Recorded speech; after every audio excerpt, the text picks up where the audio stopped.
రామారావుకి returnable plot ఇస్తారంటే ఇక్కడ ఎస్ఐని సమస్య పరిష్కరించారు తెలివిగా అయిపోయింది. అవును, పైగా అతనికి కొత్తగా రిటర్నబుల్ ప్లాట్ లాభం. అది అతనికి వచ్చేది 5 లక్షల నుంచి 20 లక్షలు. ఒకప్పుడు తెలంగాణలో ఇప్పుడు హైటెక్ సిటీ దగ్గర గొడవ పడింది అదే కదా. అక్కడ తెలుగుదేశాన్ని ద్వేషించడానికి, ఆంధ్ర వాళ్ళని ద్వేషించడానికి కారణం ఏంటి? 5 లక్షలకి 10 లక్షలకి ఎట్టాగే చెప్పి కొనేసేసి చివరికి వాళ్ళేమో 100 కోట్లు సంపాదించుకున్నారనే కదా ఆంధ్ర వాళ్ళని తరిమేసింది. అక్కడ గొడవ దిగింది, అసలు గొడవ రైజ్ అయింది అక్కడ కదా. ఇప్పుడు ఇక్కడ అట్లాగే అసైన్ ల్యాండ్స్ అయిపోయింది.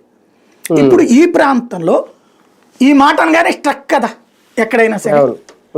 ఇప్పుడు మనకు అర్జెంట్గా అవసరం ఉంది, ₹1 కోటి 30 లక్షలకి అమ్ముకుంటాం చచ్చినట్టు, పిల్లల పెళ్లిళ్ళు, పేరెంటాలు ఇట్లాగా.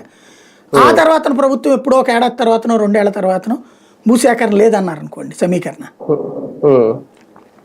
అయిపోతుందిగా. అంతే లేదు, ఆ తక్కువ రేటుకి వీళ్ళే కొనుక్కుని వీళ్ళు ఇస్తారు ఫ్లాట్లు గవర్నమెంట్ తక్కువ రేటుకి. ఇది ఒక రకంగా సంపాదించుకునే మార్గం అవుతుందిగా. అదే అవును.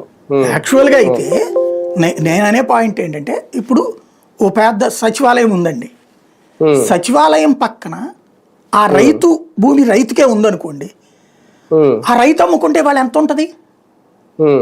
₹1 కోటి కాదు, ₹10 కోట్ల అవుతుందిగా. 5 స్టార్ హోటల్ కట్టుకోవచ్చు అక్కడ ఎవడో వచ్చి.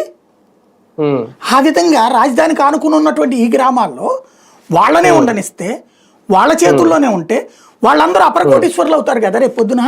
నువ్వు చెప్పినట్టు హైదరాబాద్ తయారైతే, ఇప్పుడు హైదరాబాద్ ఇంపాక్ట్ ఎక్కడ దాకా ఉంది? మియాపూరు దాటిపోయి ఎక్కడ దాకా వెళ్ళిపోయింది ఇప్పుడు.